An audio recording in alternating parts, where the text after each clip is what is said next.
Assalamualaikum warahmatullahi wabarakatuh. Perkenalkan, nama saya Rizky Zaki Maksum dengan NIM AHIM 2473. Di sini saya akan menjelaskan tentang PPL dan PCPL. PPL dan PCPL adalah dua model pembelajaran inovatif yang menempatkan siswa sebagai pusat kegiatan belajar, mengembangkan keterampilan berpikir kritis, kreatif, kolaboratif, dan komunikatif. Terus selanjutnya ada apa itu problem based learning atau PCPL.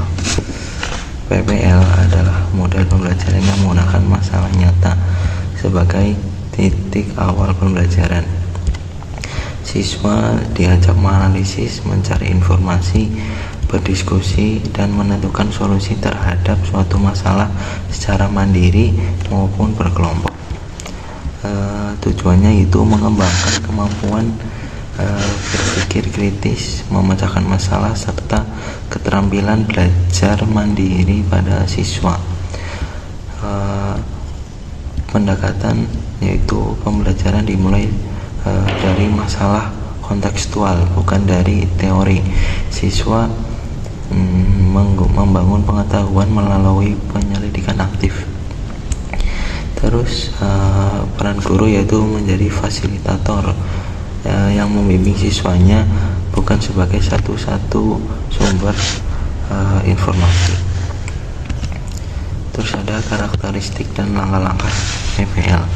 Karakteristik PPL yang pertama itu berpusat pada siswa, student center.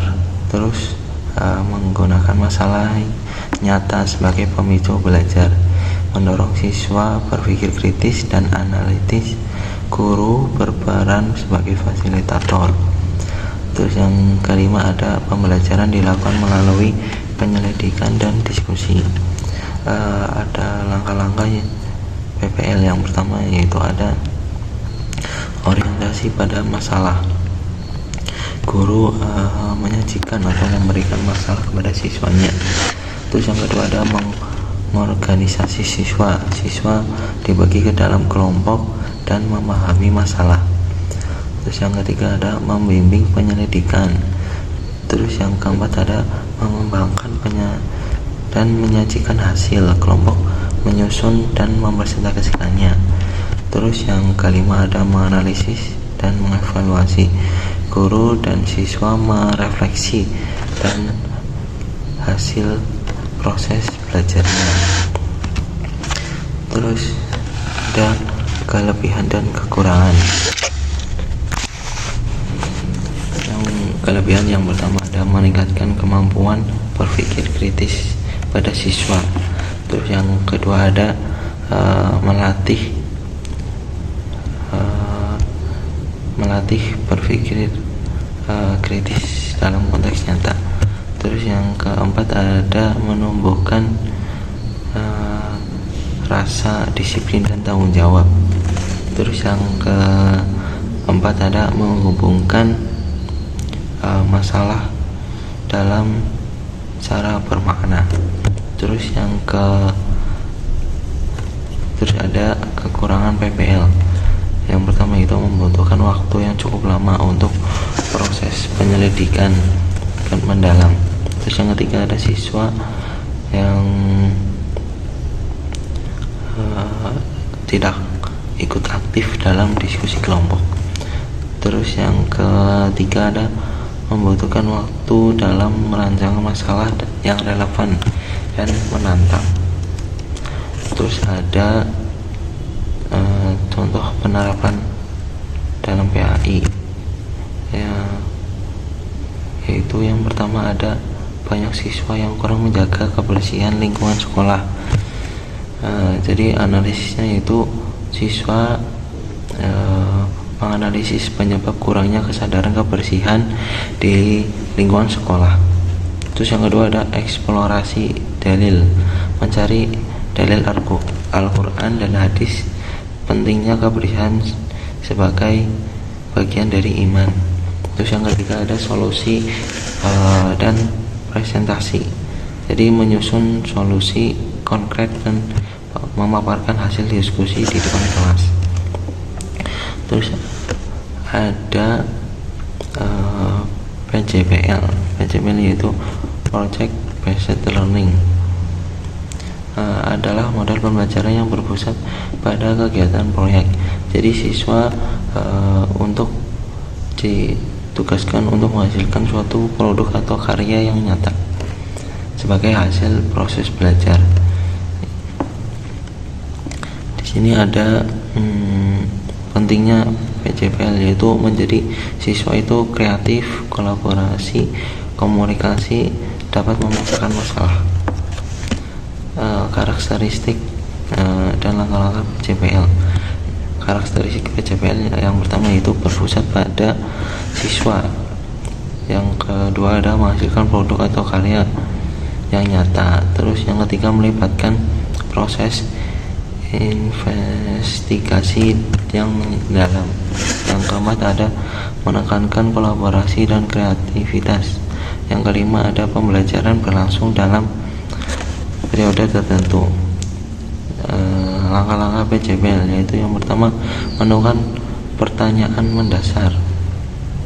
Terus yang kedua ada menyusun perencanaan proyek. Yang ketiga ada menyusun jadwal. Yang keempat monitor pelaksanaan. Yang kelima menguji hasil proyek.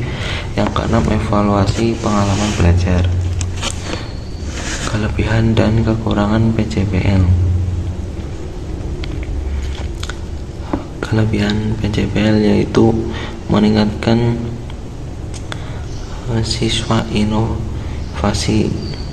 Terus yang kedua ada melatih siswa yang solid dan terstruktur. Yang keempat mengembangkan hasil gaya belajar secara menyeluruh. Yang keempat menghasilkan proyek yang bermanfaat dan dapat dipamerkan. Terus yang ada kekurangan PJPL, memerlukan waktu yang lama, terus membutuhkan bimbingan dari guru langsung. Terus yang ketiga ada keterbatasan fasilitas atau sumber daya. Contoh di PAI PJPL proyeknya yaitu membuat media dakwah digital tentang pentingnya sholat berjamaah. Yang pertama yaitu menentukan temanya. Terus yang kedua kumpulkan materi dari Al-Quran atau hadis. Terus yang ketiga ada desain produk. Jadi membuat desain poster atau video. Presentasikan. Jadi nanti siswa disuruh presentasi. Terus di sini ada perbedaan PJPL dan PPL dan PJPL. Jadi PPL pada fokus utamanya itu memecahkan masalah. Kalau PJPL itu membuat proyek. Terus proses belajarnya itu kalau PPL analisis dan investigasi masalah. Yang PJPL perencanaan dan pelaksanaan proyek. Terus ada kesimpulan. PPL berfokus pada peserta didik melalui proses berpikir kritis dan investigasi mendalam. Siswa belajar melalui masalah sebagai pemicu utama. Terus ada PJPL berfokus pada suatu proyek yang menunjukkan hasil belajar siswa secara konkret dan terstruktur. Itu yang bisa saya presentasikan, kurang lebihnya mohon maaf. Wassalamualaikum warahmatullahi wabarakatuh.